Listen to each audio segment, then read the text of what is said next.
Did you know na hindi lahat ng helicopter ay gawa ng tao?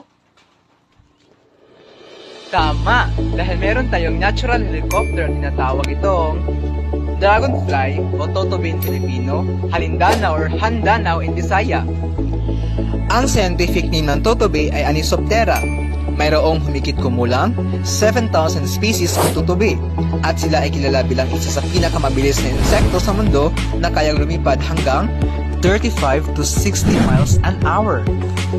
At alam nyo ba na ang tutubi ay may 28,000 kamata? Wow! At nakikita ang buong paligid sa 360 degree.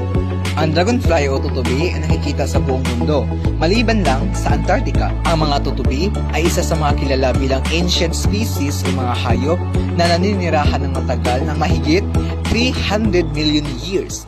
Fact 1.1. Tinutulungan ng